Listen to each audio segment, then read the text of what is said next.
Welcome to A Year of War and Peace. I'm your host, Brian E. Denton. A Year of War and Peace is a daily, year-long, chapter-by-chapter reading of and meditation on Leo Tolstoy's epic novel, War and Peace. In these videos and podcasts, you'll be treated to a free reading of one chapter per day of the novel, plus a reflective essay I've written individually tailored to that day's chapter. These readings are offered for free, though if you'd like to support me, you can do so in one of three ways. First, you could purchase my ebook, A Year of War and Peace. It features the entire novel, plus all of my reflective essays, and it's only $2.99 on Amazon.com. You could also become a patron at patreon.com/Brian E. Denton. If you sign up there, you'll receive a sonnet once a month, plus a link to an ebook of my collected sonnets. Finally, if you like, you can make a one-time donation to my PayPal account.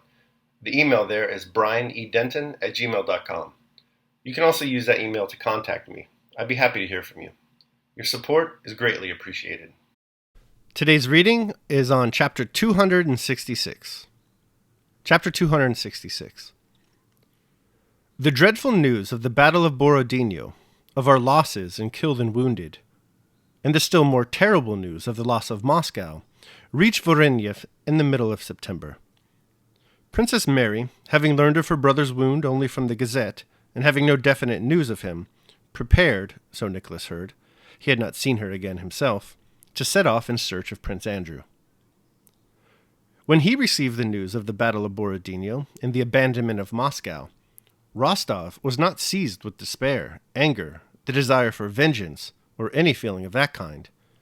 But everything in Voronezh suddenly seemed to him dull and tiresome, and he experienced an indefinite feeling of shame and awkwardness. The conversations he heard seemed to him insincere. He did not know how to judge all these affairs, and felt that only in the regiment would everything again become clear to him. He made haste to finish buying the horses, and often became unreasonably angry with his servant and squadron quartermaster. A few days before his departure, a special thanksgiving, at which Nicholas was present, was held in the cathedral for the Russian victory. He stood a little behind the governor and held himself with military decorum throughout the service, meditating on a great variety of subjects. When the service was over, the governor's wife beckoned him to come to her. "Have you seen the princess?"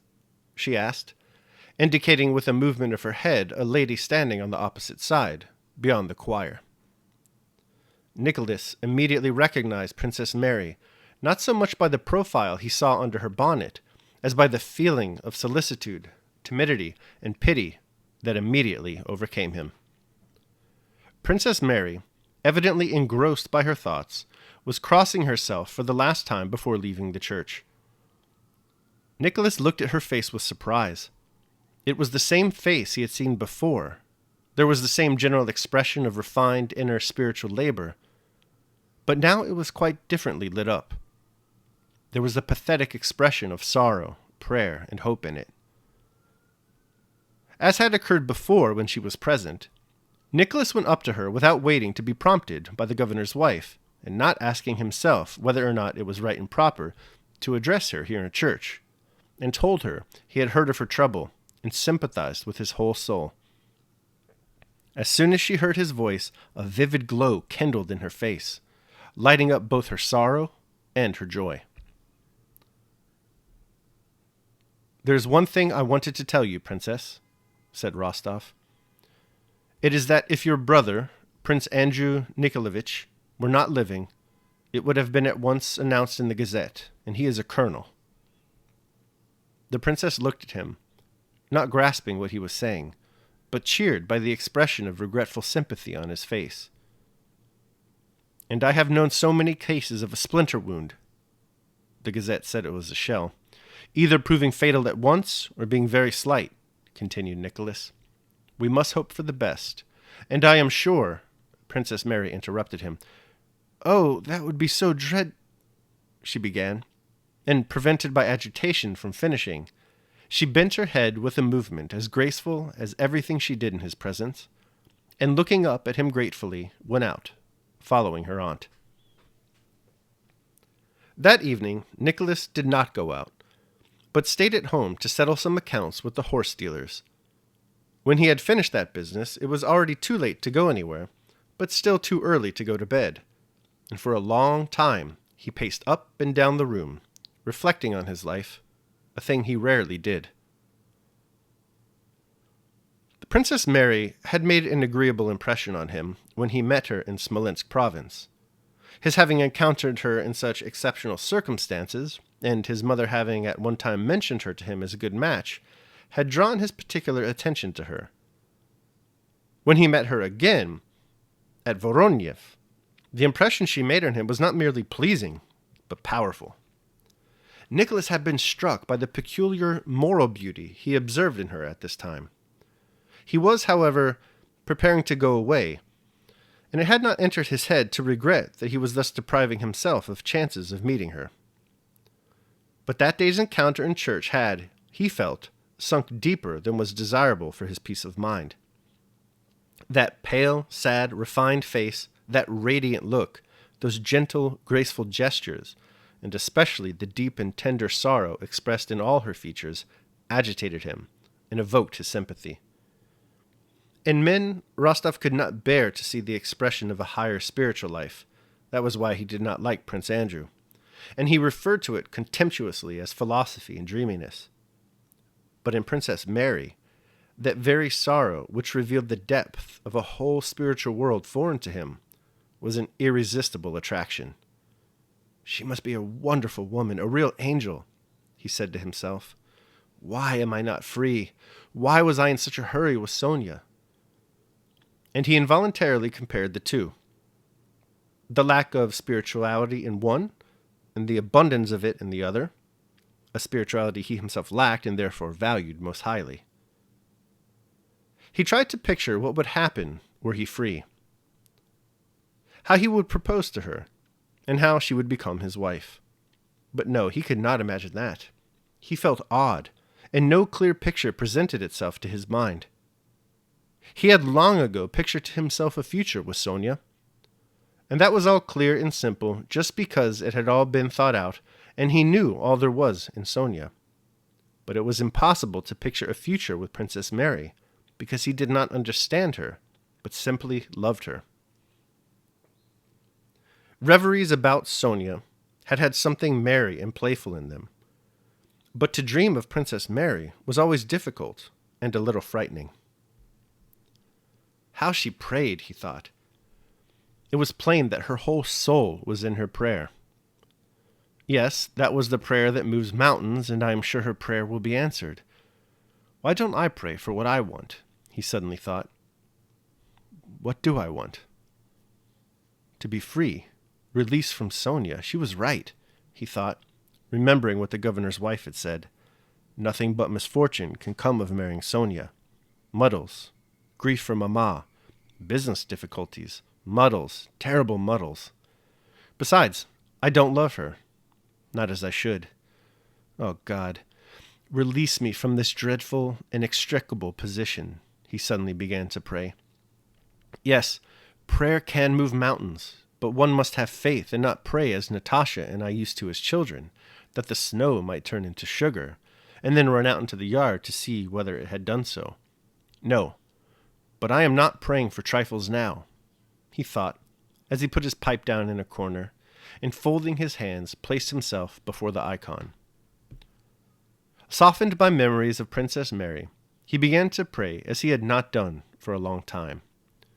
Tears were in his eyes, and in his throat, when the door opened, and Lavrushka came in with some papers. "Idiot, why do you come in without being called?" cried Nicholas, quickly changing his attitude. "From the governor," said Lavrushka in a sleepy voice. "A courier has arrived, and there's a letter for you." "Well, all right, thanks. You can go."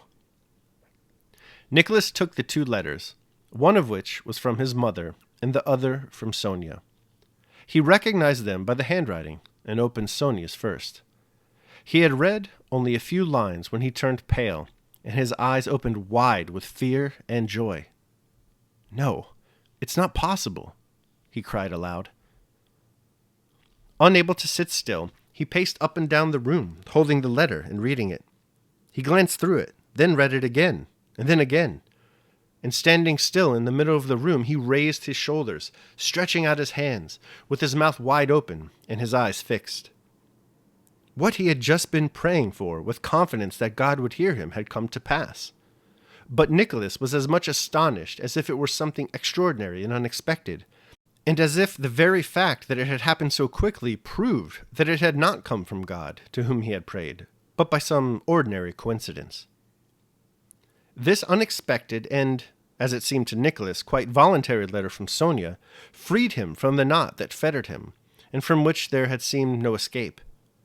She wrote that the last unfortunate events, the loss of almost the whole of the Rostovs' Moscow property, and the Countess's repeatedly expressed wish that Nicholas should marry Princess Bolkonskaya, together with his silence and coldness of late, had all combined to make her decide to release him from the promise she set him completely free.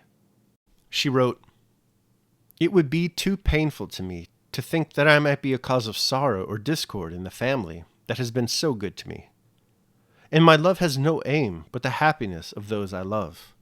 So, Nicholas, I beg you to consider yourself free, and to be assured that in spite of everything, no one can love you more than does your Sonia." Both letters were written from Troitsa. The other, from the Countess, described their last days in Moscow, their departure, the fire, and the destruction of all their property. In this letter, the Countess also mentioned that Prince Andrew was among the wounded traveling with them. His state was very critical, but the doctor said there was now more hope. Sonia and Natasha were nursing him. Next day, Nicholas took his mother's letter and went to see Princess Mary. Neither he nor she said a word about what Natasha nursing him might mean, but thanks to this letter, Nicholas suddenly became almost as intimate with the princess as if they were relations. The following day, he saw Princess Mary off on her journey to Yaroslav, and a few days later left to rejoin his regiment. All right, so that concludes my reading of Chapter 266 of War and Peace. I will now proceed to my reflection on the same. A Year of War and Peace, Day 266. Man of Action, Man of Mind. Nicholas Rostov has long been a man of action. He asserted himself to his father early in the novel. He joined the army to fight Napoleon. He confronted Tilanian when that man stole Denisov's purse. He likes to hunt. Something Nicholas has never been, up until today's chapter at least, is a man of the mind. Think back on our time with Nicholas so far. Has he ever said or thought anything original or insightful? Not really. He's totally conventional and unimaginative. Today, even while he himself engages in some contemplation, he contemptuously dismisses the reflective life as philosophy and dreaminess. Yet today he does reflect, and his contemplation yields some truth. Love and duty require that he marry Princess Mary Bolkonskaya. In addition, his contemplation boasts some secondary effects. Whereas his previous life of action regularly placed him in a position of anger, his new life of reflection has calmed him down a bit. We see this in his reaction to news of Borodino and the abandonment of Moscow. Before, he most certainly would have reacted with great vengeance and furious anger. Not so today. Today, he takes the news with a level of tranquility and acceptance totally alien to his former self. Perhaps one reason why is that, by means of self-reflection and contemplation, he's getting to know and understand that self better. Daily meditation. These are the properties of the rational soul. It sees itself, analyzes itself, and makes itself such as it chooses. Marcus Aurelius, Meditations. All right, so that concludes my reading of and reflection on Chapter 266 of War and Peace. I hope you enjoyed it. Thanks so much for joining me. Remember that if you'd like to support me, you can do so either by purchasing the ebook, A Year of War and Peace, becoming a patron at patreon.com, or making a one-time donation at PayPal. The links to all that are below. Your support is greatly appreciated. Tomorrow we're going to be reading and reflecting on Chapter 267. I hope you'll join me. Until then, take care of yourselves and others.